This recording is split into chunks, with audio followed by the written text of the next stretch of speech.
짜잔. 가보셔요. 아, 색감이 예쁘죠?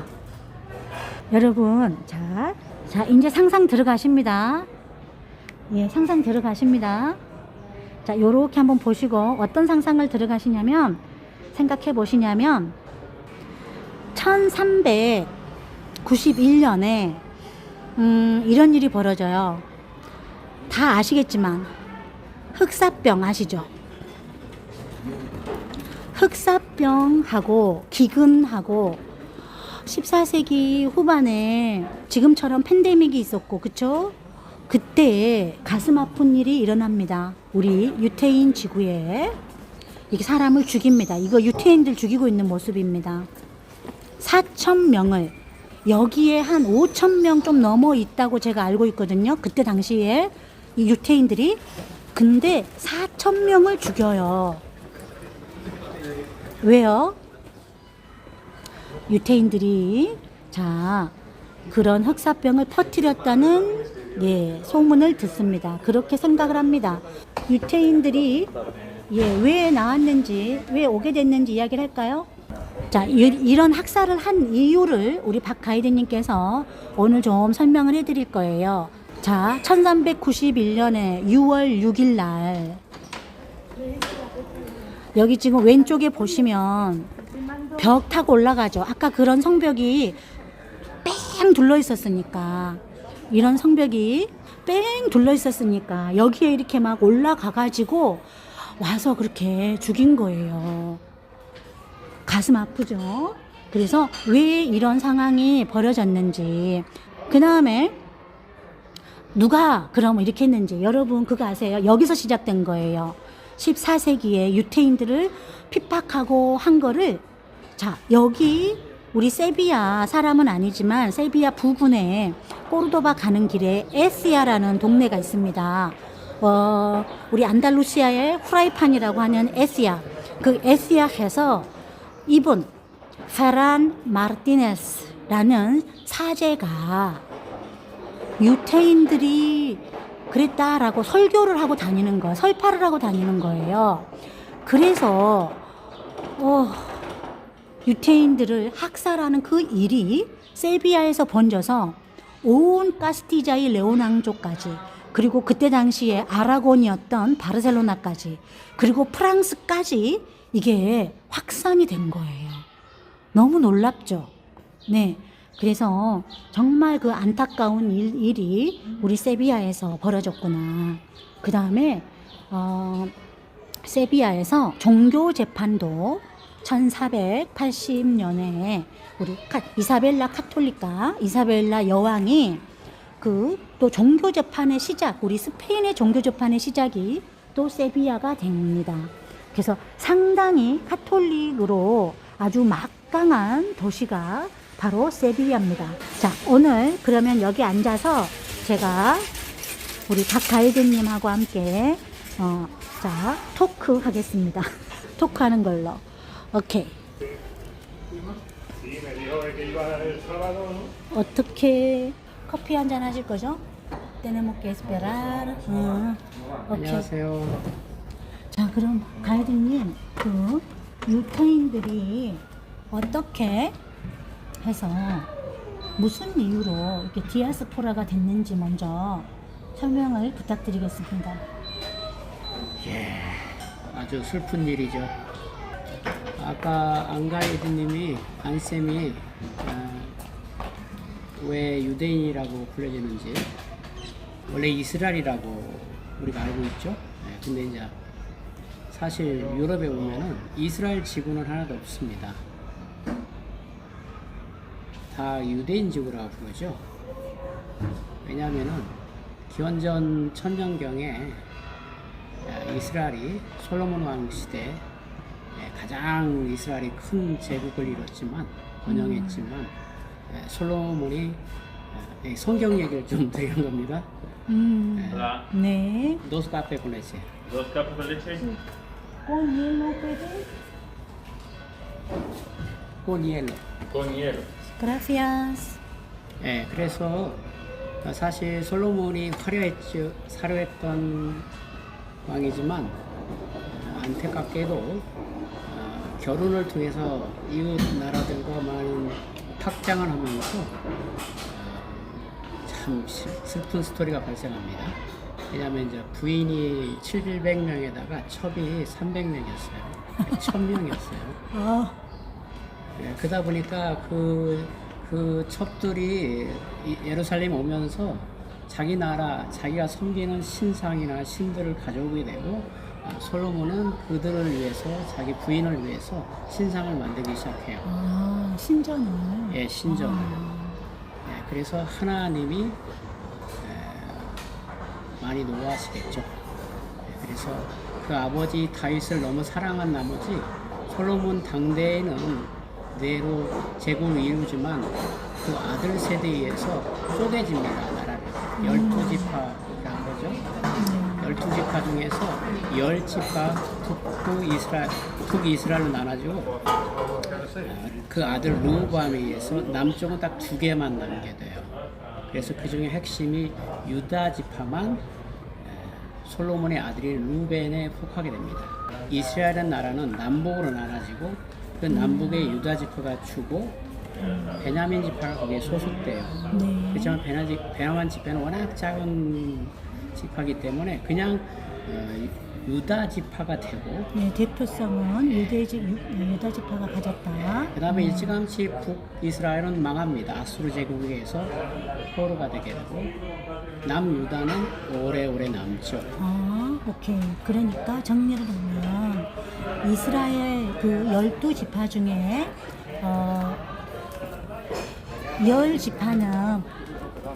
10지파는 북이스라엘이 됐고 그래서 북이스라엘은 그때 당시에 아시리아라는 큰 제국에 의해서, 그러니까 지금의 시리아 쪽이죠. 아시리아. 그래서 아시리아 제국에 의해서 이제 공격을 당해서 완전히 그러니까 붕괴됐다고 생각하시면 됩니다. 그래서 남아있는 그 이스라엘 지파 중에 남아있는 지파가 바로 유다 지파. 네. 그리고 유다 지파하고 베냐민 지파가 또 그 안에 속해 있었다. 오케이. 그래서 사실 그 유다가 AD 70년에 로마의 타이터스 장군에 의해서 사실 이스라엘 나라가 망합니다. AD 70년에 네. 네, 그러니까 이제 AD 30년에 예수님이 십자가에 못 박혀 죽으신 후에 네. 40년 후에 예루살렘 성전이 회파되면서 네. 유대인들이 전 세계로 흩어지게 되죠. 네. 그들을 디아스포라. 디아스포라를 하게 되고 네. 그러니까 AD 70년 이후에 그 당시 이곳 세비야는 히스팔리스라고 불렀고 로마 제국 도시죠. 그래서 이곳으로 많이 이주하게 됩니다. 땅 그들의 끝까지 왔네요. 그러니까 말하자면 살려고. 그래서 여기에 유대인들이 많이 있게 됐고 그들을 후데리아라고 합니다. 자, 아까 근데 질문이 왜 유대인들을 죽였는지 네. 그거 좀 간단히 얘기. 네. 왜 어떤 사상에 의해서 어떤 생각에 의해서 그런 유태인을 이렇게 핍박하게 됐는지. 유대인들은 규례가 엄청 많아요. 규례 중에 613개나 돼요. 그러니까 모세 율법 외에 옛날부터 내려온 장로들의 전통에 의해서 613개나 있는데 그 중에 가장 중요한 거는 바깥에 나갔다 오면은 손을 꼭 씻고 빵을 먹어야 됩니다. 네. 그래서 어느 날 예수님이 제자들과 같이 음식을 드시는데 예수님의 제자들이 배가 얼마나 고팠는지 예수님이 사실 제자들을 많이 굶기셨어요. 그래가지고 밥을 안 주니까 밀밭을 가면서 제자들이 배가 고파서 밀 잎사귀를 따가지고 바로 먹은 거예요. 그날이 또 안식일이에요. 그 일이에요. 밀 따면서 이거 밀을 따고 그걸 탈곡을 하면은 이미 일이에요. 안식일에는 하면 안 돼요. 그래서 그런 일이 있듯이 제자들이 예수님을 따라서 집에 와서 먼저 물로 발을 씻어야 되거든요. 이제 샌들을 벗고 그 다음에 꼭 음식을 먹을 때는 손을 닦아야 됩니다. 그래서 여기 지역에 살고 있던 유대인들은 그 규례를 다 지킨 거예요. 네. 바깥에 나갔다 오면은 발 닦고 음식 먹기에는 손 닦고. 네. 그래서 패스트가 유행할 때 신기하게 유대인들만은 아하. 멀쩡한 거예요. 이거 저놈들은 지금 왜 저러냐. 그렇지 않아도 이쪽에 상권을 꽉 잡고 있거든요. 왕궁 바로 옆에 붙어 있으니까 최고의 명당 자리를 찾아오고 있는 그렇죠. 상황이고. 권력과 함께 또. 네. 그러다 보니까 많은 사람이 시기를 갖게 되고요. 그런 기회가 돼서 패스트 기간 때 통치자들과 교회는 그 당시는 이제 왕위의 교회가 있으니까 이 원성을 어딘가로 돌려야 되기 때문에 그러죠. 또 정치적으로 또 사용이 됐군요. 네. 그러다 보니까 유대인들 저놈들이다. 예수님 저놈들이 죽였잖아. 오케이. 제가 이제 이어서 그런 듯해요. 또, 네네. 제가 또 이어서 또 하겠습니다. 커피 마시시라고. 그래서 이렇게 또 이런 해석 같은 이런 이야기도 또 이제 다른 관점에서 이렇게 보니까 참 좋은 것 같아요. 그런 유태인들이 정치적인 것과 이런 규례에 의해서 그러니까 지금도 우리가 제일 중요한 게 손 씻기잖아요. 마스크 쓰는 거하고 이렇게 손으로 손 깨끗하게 하는 거, 그런 습관이 유대인들에게는 있었다. 그래서 상대적으로 그런 이런 거에 취약하지 않았기 때문에 당연히 오해를 받게 되는 거죠. 그래서 어떤 말까지 생겼냐면요. 저 유태인들은 아이들을 산채로 제물을 바치고, 그 다음에 유태인들이 그런 어떤 의식을 한다. 왜냐하면 그런 오해를 살 수 있는 게 바로 오늘 우리가 봤던 단절된 생활을 했기 때문에. 이게 아무리 드나들 수는 있지만 유태인들은 자기들 외의 민족들은 돼지라고 생각했어요. 그러니까 부정한 민족이라고 생각했기 때문에 이런 생활이 단절돼 있고, 그런 성격으로 인해서. 그러니까 오해하기 딱 좋죠. 열어놓지 않으니까, 오픈하지 않으니까. 그래서 어떤 오해들이 생기냐. 쟤네들은 인신 제사를 드리는 거야. 이렇게 또 이런 오해를 하고, 또 골 있죠. 이런 뇌에 있는 그런 것도 먹는다고 생각하는 거예요. 그래서 사람들이 죽으면 갖다가 그런 거 먹는다. 징그럽죠. 그 다음에 또 뭐가 있었냐면, 이런 단절된 상황 속에서 이런 것들이 오해들이 많이 생겼다. 그리고 또 한 가지는 그 성벽 있죠. 성벽을 빽 둘러가지고 우물이 밖에 있거든요. 아까 그 왕궁 성벽 제가 수로벽 보여드렸죠, 저번에. 이슬람인들이 세비야 와가지고 로마 수로교 위에다가 다시 이슬람 수로벽을 만들어서 세라믹으로 파이프를 이렇게 연결해서, 그러니까 수도관을 세라믹으로 만들어서 왕궁으로 물을 집어넣거든요.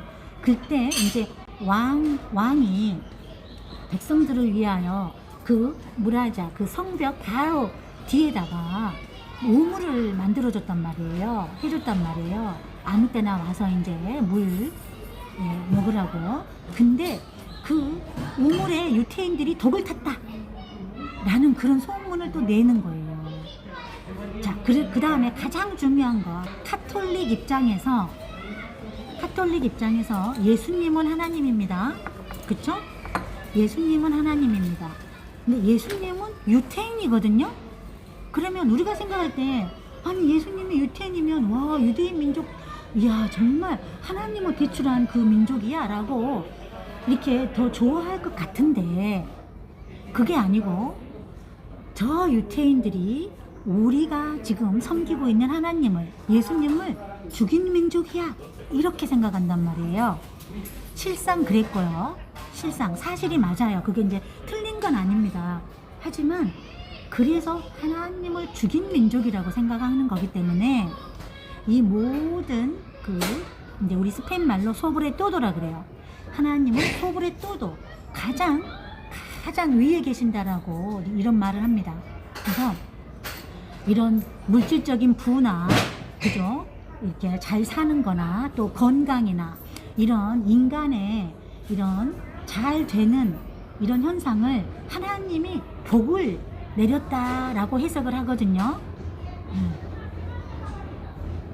그래서 뭐 잘 못 살고 이렇게 하면은 너는 무슨 죄를 졌나 봐 이런 식으로 생각하고 어떤 그런 시절이기 때문에 자 어떤 사상이 있었냐 하나님을 죽인 저 민족 없어져야 할 민족인 거예요. 예, 그런 식의 해석이 나오게 됐습니다. 그래서 그런 것들이 언제까지 이런 그런 어떤 사상이 갔냐면 히틀러까지 간 겁니다. 히틀러까지. 네, 그래서 히틀러까지 가서 유대인을 그런 학살하는 그런 일들이 벌어졌다. 네, 이렇게 설명을 해드리고 그 예수님을 죽인 민족으로 이렇게 받아들이는 거고 또 너무 갇혀있는 생활하니까 또 오해할 수 없는 그런 거. 그 다음에 유태인들도 잘한 건 없죠. 왜냐하면 유대인 그 선민 사상이 있어서 우리 외에는 다 돼지 취급을 했으니까 부정하다고 생각했으니까 어떤 그런 일이 이렇게 벌어지게 되었다. 그래서 상당히 중요한 우리 이제 세비야 같은 경우는 그래서 정말 종교심이 엄청 많은 그런 도시입니다. 오늘 여기서 인사드릴게요. 내일 뵙겠습니다. 오늘 즐거웠습니다.